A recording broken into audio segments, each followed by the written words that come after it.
Campaigning is underway in the U.S. presidential election with a repeat contest expected between President Joe Biden and Donald Trump.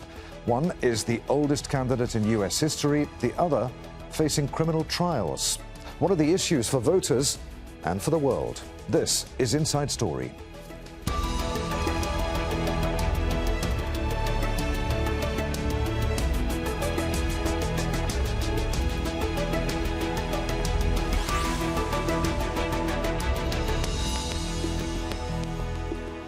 Hello, welcome to the program. I'm Adrian Finighan. Like two aging boxers heading into the ring for a showdown rematch, Joe Biden and Donald Trump are expected again to be squaring up to each other in the U.S. presidential election. Opinion polls suggest that voters might prefer a different pair to slug it out in November, but they're likely to be the last two standing, with most rivals already knocked out. They say that all politics is local, but given the political, military and financial power of the U.S., the outcome of the race to the White House is felt worldwide. Biden's presidency has been busy in military affairs abroad, backing Israel's war on Gaza and Ukraine in its fight against Russia. Trump says he puts America first, concentrating on domestic issues, but staunchly backed Israel when he was president. So with just under 9 months to go, how's the contest shaping up at this early stage? What are the major issues? Do foreign affairs matter to U.S. voters? We'll go to our guests shortly, but first, this report on the campaign so far from Malachabe Motsepi. The race to the White House is narrowing down to what's expected to be a rerun of the 2020 election between the then-President Donald Trump and his successor Joe Biden. Despite facing 91 charges and 4 trials, Trump is the front-runner for the Republican Party nomination, especially after the governor of Florida, Ron DeSantis, pledged his support after quitting the race. Trump has essentially, weaponized his shamelessness. He's argued that every indictment is a conspiracy to get him. It's an effort to bring him down. It's a sign that Democrats are afraid of him and so on. He's essentially said, if you're a Republican, you have to be with me. Trump remains a divisive figure after his turbulent time in office, which was ended by Biden 4 years ago. Trump continues to dispute his defeat. I liked Donald Trump when he was a president before. I felt our country was safer. We didn't pay as much for gas and everything else we're paying for. So we didn't have wars going on. So I feel he's a better choice. Donald Trump is a threat to our democracy. And he is a narcissistic liar, and therefore I am afraid of what he would do going into power, especially now that we have, for example, the war in Ukraine. President Joe Biden seems set to secure the Democratic nomination, despite opinion polls which show his handling of Israel's war on Gaza is losing him youth support and from Arab Americans and Muslim voters too. That could hurt in a tight election. But many Americans say U.S. democracy is at stake and that Biden offers the best hope of protecting the so-called American dream. To me, the biggest issue is our democracy and making sure that it survives for the future. And to me, the candidate that can best advance that is President Biden. Others say they would rather have a choice of different and younger candidates. I really don't like our current options. I feel like we need to get younger just because, I don't know, we've had the same system for so long. I think we need change.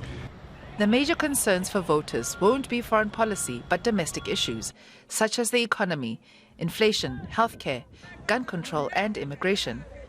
Ultimately, the election will be decided on national issues, but will, however, have major international consequences. Malachabe Motsepi, Al Jazeera for Inside Story.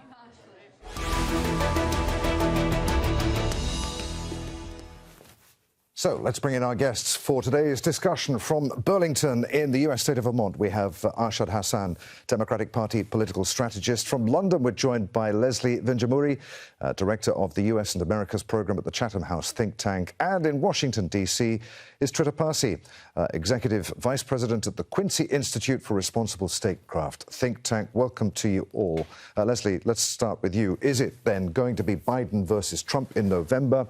And what are the chances that Trump could actually win? Well, we're sitting here, during the earliest and perhaps the most consequential day in the Republican primary season. So difficult to preempt the decision. Certainly, it looks like it will be Biden versus Trump, and that's a very stark choice that U.S. voters will face if that's where we arrive in November. November is a very long time away. I think that's the most important take-home point, given especially a leading candidate for the Republican nomination, Donald Trump, who is sitting on multiple counts of felony and a very unpredictable future on that front. But if this is where we land come the elections, voters are facing very different choices. Of course, most of them will vote on domestic issues. The program that's being put forward, not only by Donald Trump, but all those around him, is one of loyalty, one of really reducing the size of the executive branch, cleaning up house, probably a program of tax cuts, very different from how Joe Biden has thought about the economy. Bidenomics is not something that Donald Trump is likely to embrace. But there are a lot of unknowns in a Trump presidency, and the biggest unknown is who would be on his team, and that's likely to be very different from what it was before. But in foreign policy, again, not what the voters are likely going to the polls for, although it might affect their interest in turning out and voting, feelings about the war in the Middle East. But it is, I would argue, a very, very different foreign policy program that each of these candidates are promoting. And one is really continuing America's engagement multilaterally, working with partners, certainly setting priorities, and that's Joe Biden, but still an internationalist and very much an Atlanticist, one who's very committed to European security, even at a time when the current president would like to focus America's efforts in the Indo-Pacific. Donald Trump is a very different candidate. Trita, Parsi, how different would the world look then with Trump in the White House for a second time? Well, certainly, I think, first of all, the vast majority of countries in the West, at least, would be quite devastated by a second Trump presidency, precisely for the reasons that were just mentioned. Biden is an Atlanticist. He has devoted significant resources to the defense of Europe and the defense of Ukraine. However, despite the fact that that is where his intentions lie, I'm not so convinced that he will be able to continue that policy. And in that sense, the difference between Biden and Trump in Europe may not end up being as stark as it would look on paper right now, because there are other factors that will be constraining Biden in a way that will not allow him to be able to continue this level of support for Ukraine. We've already seen how that is shifting. All of that is, of course, also not in his hands. It's in the hands of Congress. Those restrictions will have a significant impact on his ability to continue what he has been doing. On the Middle East, I have to say the difference is not that stark. Biden has continued, by and large, the policies of the Trump administration. At the center of it has been the Abraham Accords, which the Trump administration put in place. And as well as when it comes to the war on Gaza, no president has been as embracing and as deferential to Israel's war aims as President Biden has been, which says a lot, because prior to that, I think it would be fair to say that it was Trump that held that title, but now Biden has taken it over. So in the Middle East, I don't see a significant change. And China, again, Biden came in continuing what Trump had started. It is shifting now in a welcome way in order to be able to reduce tensions there. But it's unclear whether that is a tactical shift by Biden because of the elections, or if that is a strategic shift away from a much more confrontational path that Trump first put in place. Arshad, Hasan, there's growing anger in the US over Israel's war on Gaza, particularly among younger voters, according to recent surveys, many of whom would rather vote for Trump than Biden because of his stance on Israel and Gaza, and also because of his age. What impact has Biden's handling, or is Biden's handling of the war likely to have on a tight election race? And is Biden's age hurting him? Let me push back on one point in particular in terms of young people voting for Trump. The younger generation, Gen Z, as well as millennials, are more anti-Trump than any other generation, and that is something that continues to show through. The real danger for Democrats is that these younger voters won't show up. Now, as a trend, they've been showing up in larger and larger rates, both in presidential and in off-year elections. If that trend were to reverse, it would make it much more difficult for Biden to win. But I do want to emphasize this point, that both the Democratic and Republican party leaders are way off base in terms of where the American public as a whole stand on issues in the Middle East, and particularly in Gaza. This disconnect is particularly stark in the Democratic Party and particularly stark among young people. Where it could show up in the polls is in places where there's high concentrations of Muslim Americans and Arab Americans. For example, Michigan is a swing state. Michigan happens to have a high concentration of both those populations. So the Democratic Party doesn't make good with its base on any number of issues, but including this one, then it may lose an important and increasingly important component of its support. Okay, all right. Arshad, is the Democratic Party aware of that? And it's got 9 months before the election. What's it going to do to change that? I think it's aware of the issue, but I think and I'm a little bit on the outside for most Democratic consultants on this, I think it's aware of the issue, but it underestimates how important that issue is. Now, as we've mentioned already on this program, people will be voting on economic issues, and they'll be voting on issues of freedom, the freedom to seek the medical care you need, to start a family if, when, and how you need to. Those are big deals for all voters, but to underestimate this, particularly among younger voters who need to see that they actually have a future in this country, that can be dangerous to the Democratic Party. Leslie, moderates and independents will be key to November's election, as they were in the last one. Are independents attracted to or repelled by Trump? Well, I think most independents, and again, our colleague who's a political strategist can say more, but most independents aren't truly independent. They lean Republican or they lean Democrat. I think the one thing to really remind ourselves is Trump is not any normal candidate. So there are people who, might lean Republican, but they simply wouldn't vote for Donald Trump.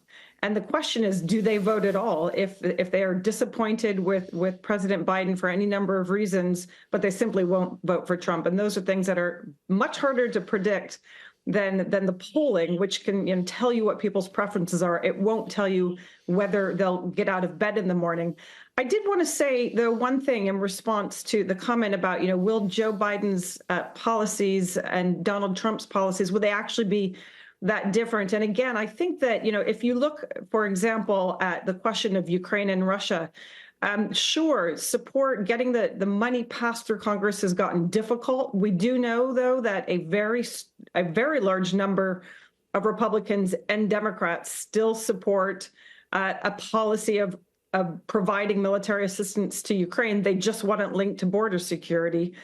And we also know that Donald Trump has a very different understanding and relationship with Vladimir Putin and with Russia. And I think that is a critical difference, regardless what happens with the amount of assistance in dollar terms that goes to Ukraine. It matters how you pursue support of Ukraine. It matters what your policy is towards Russia. And if you're sitting here in Europe, as I am, trust me, people are very, very concerned about the prospect of Donald Trump in the White House putting forward that strong relationship with Vladimir Putin and really pushing Europe hard on the question of America's support for Europe. Some of those things are important, but it matters the words you choose, the level of certainty that you give to Europeans through a transition at a moment of a major war that's very close to home for many Europeans. Trita, Parsi, Leslie. This isn't just an election for the president. We'll also be electing Congress, including the entire House of Representatives. Republicans hold a historically razor-thin margin, which, as we've seen so far, they can't even hold on to amongst their own caucus. In this next election, if Joe Biden does well, it's very likely that he'll be carrying coattails that may bring a Democratic majority in the House. If that's true, all of the difficulties that Joe Biden has had in continuing our support for Ukraine, those difficulties will ease away. Now, of course, there's been some dissatisfaction on the amount of support and the progress that's been made, but it's very different, the attitude that the two parties take in our support for Ukraine abroad. And unfortunately, that's something that's happened recently and been driven by Donald Trump. But a Biden win in the White House will likely mean a Democratic win in the House of Representatives, which will, again, it'll ease and align some of our foreign policy goals. Trita, do you want to come in on that? I think the comment is quite correct, that obviously people in Europe are tremendously worried about Trump. I agree with that. And I also think that in terms of where the differences lie between Trump and Biden, it is in Europe where we're going to see the biggest difference. It is on Ukraine. My point is that it's not going to end up being a continuation of the Biden policy today versus what Trump would have done, but it's going to be a different Biden policy that is going to have to adjust to realities. Arshad's point about what's happening in Congress is absolutely true, although I think it should be noted that progressives have been growing increasingly frustrated that the policy of supporting Ukraine has not been tied to any diplomatic strategy, and as a result, their base is also starting to complain, not at all in the same numbers, of course, as Republicans and independents, but starting to complain about the large amount of money that is being sent without being tied to a strategy towards actually ending the conflict. So I think those restrictions are still going to impact Biden, and it's not going to be the same policy as today. The bigger difference, or the bigger similarities in the continuation of foreign policy is going to be seen elsewhere, though I agree with that. Leslie, last year, Alan Lichtman, who's accurately predicted every presidential election since 1984, said that Trump is done. He's got too many burdens, too much baggage to be able to run again, even presuming he escapes jail and escapes bankruptcy. I'm not sure he's going to escape jail. Is Alan Lichtman going to get it wrong? Because Trump clearly still has huge support. Why do people vote for him, despite everything we know about him and his legal woes? What explains that enduring popularity with such a large number of voters in the U.S.? First of all, it's an election, and it's a long ways away, and people have agency, and politics are highly dynamic. But I think he's right. I think that the evidence in terms of voting, as opposed to polling, has demonstrated that Donald Trump hasn't been winning elections for quite some time now when it comes to, beating the Democratic candidate. And of course, this is the first time where his name is actually on the ballot. But the evidence from voting suggests that, yes, he clearly has very strong support amongst his base. As a demographic, that is a base that is continually shrinking. We know it has outsized influence on elections because of the nature of our electoral college and our voting, our institutions that shape voting in the U.S.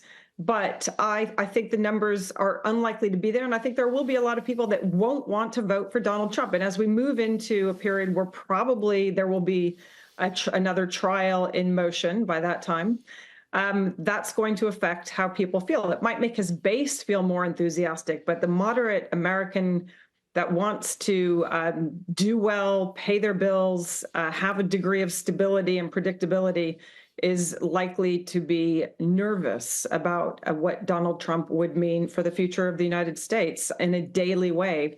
That return to just an extraordinarily volatile, disruptive, chaotic, everyday way of living is, we've all sort of forgotten what it was like to live under a Donald Trump presidency. But I think as we get closer to the time, people will cease to forget and begin to remember. Arshad, President Biden says that democracy is at stake in this election. But if he wins this election and has a second term in the White House, then that is democracy in action, isn't it? I mean, is the U.S. Constitution robust enough to deal with a second Trump presidency? I deeply want to believe that it is. However, this is the candidate who, when he was president and lost an election, incited, paid for, promoted an insurrection on the U.S. Capitol, an attempt at an insurrection. That's where some of these felony charges come from. And so when Democrats and also people who don't have a political party alignment are afraid about the state of our democracy, we can think back to January 6th, just 3 years ago. We can also think to the rights that Americans have enjoyed for decades that have become eroded over time. The right for when and where and how to choose to start to have a family, even the ability to read books in our schools.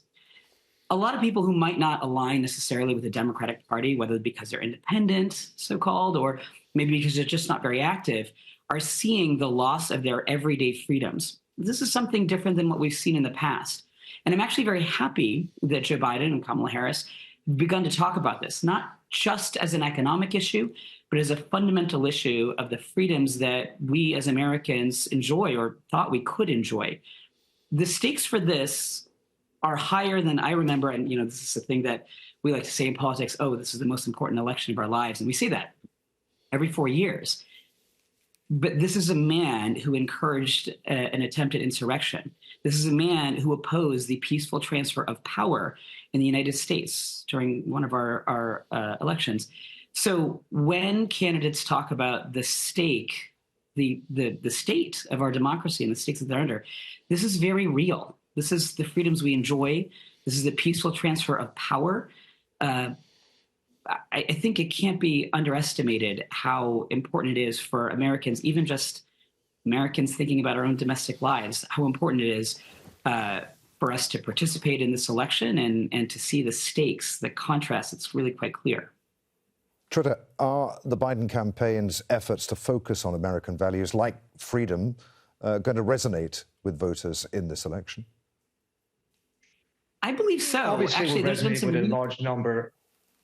Sorry, this is for Obviously, Trita. will resonate with a large number of voters, but I think there's a factor here that we're not taking into account, which is that if the current war in Gaza continues, and if the Biden administration continues its policy of supporting it and not doing an effective job in seeking to contain the conflict, and we see an expansion of the conflict. We're already seeing how the president is saying that despite the fact that these strikes against the Houthis, according to himself, are not working, it's now going to be ramped up and we're going to have a sustained bombing campaign in Yemen. If this leads into the U.S. actually getting dragged into or walking into a war in the region, another war in the Middle East, I think it's going to have a profound impact on the choices of a lot of voters. I think a very large number of people who are very concerned about Trump, and in my view, rightfully so, but are nevertheless going to feel like Biden's argument that this election is about the survival of American democracy is betrayed by himself if he allows the United States to get dragged into another war, because the anti-war sentiments amongst the American public, Republicans and Democrats, are very, very strong, and rightfully so, mindful of what these wars have done to the standard of living of the United States, the security of the United States, and the security of the world. And I think this is, again, going back to what Arshad pointed out earlier on, there's an underestimation of the impact of this on the voters. There's a lot of anger about what is being done in Gaza right now, but I think it will be much, much worse if Biden continues on this path and ends up getting the United States dragged into a war. Okay, Leslie, do you want to pick up on that? Yeah, I think that young voters in particular take this very seriously. They do oppose the policy that President Biden is pursuing. I would just say, and it is absolutely essential that there is a degree of stability and that America is seen to be able to deliver that stability. And that's a high bar when, even if President Biden were to walk back America's support for Netanyahu's policy, it's not clear that Netanyahu's policy would change. But the blame might still be attributed to President Biden. So the ability to deliver some stability and in a way that aligns with America's interests will be critical for voters. But I would say it's been just over 3 months since October 7th. We are more than 9 months away from the U.S. presidential elections. This is a highly dynamic period of time, and Biden's policy is likely to adjust as well. I think they are very aware of the feedback, of the criticism. They've been slow to react to it and to incorporate it into policy, but I suspect that there will be changes in the next 9 months. All right, Arshad, just quickly come in. I know you wanted to get in on that, but I want to ask another question of you before we finish. So yeah, just quickly come back. Oh, I was simply saying, actually, to an earlier point, that the messaging that we talk about, reminding Americans what's at stake about our freedoms, has been working in previous earlier elections. Our midterm elections last year or 2 years ago, Democrats overperformed by historic numbers. Special elections that we've had and local elections we've had, even when Trump's name has not been on the ballot, when we talk about the stakes, when we draw clear contrast, that is where Democrats do well and have been doing well. So I look forward to more of that, of course, I hope, in November. Arshad, we've got a little over a minute left on the programme. I just want to know whether the Biden campaign would prefer to be up against Donald Trump in November or Nikki Haley. I feel that they're probably confident either way. But when they go up against Donald Trump, they know they're going up against somebody that they had already previously won against by over 7 million votes, which is not to be underestimated. More than that, Trump's voters, he's got that base of voters, many of which have felt alienated in the time, and some of them have come back. But even seeing candidates like Nikki Haley and the sort of number of people who've not done well successfully against Trump, you can see that some of the appetite that people had for Trump may have worn away a little bit. It's honestly not easy to see where Trump can get new voters from. Really, he's just going to the same well of aggrieved voters from the past. Biden should worry about his own base, though. He can't lose any voters either. I think that they probably prefer to go up against Donald Trump, and I think you're already seeing that messaging coming out of the Biden campaign. Very quickly, Leslie, 30 seconds left. As you said, anything could happen in the next 9 months. We're recording this programme ahead of the New Hampshire primary, so we don't know what's going to happen. But does Nikki Haley have any realistic chance of becoming the Republican nominee, do you think? Just very quickly. I don't think so, but I think she will have a very significant influence in the future of American politics. Great. OK, there we must end it. Many thanks indeed. Arshad, Hasan, Leslie, Vinjamuri and Trita Parsi. And as always, thank you for watching. Don't forget you can see the programme again at any time by going to the website at aljazeera.com. For further discussion, join us at our Facebook page. You'll find that at facebook.com/AJ Inside Story.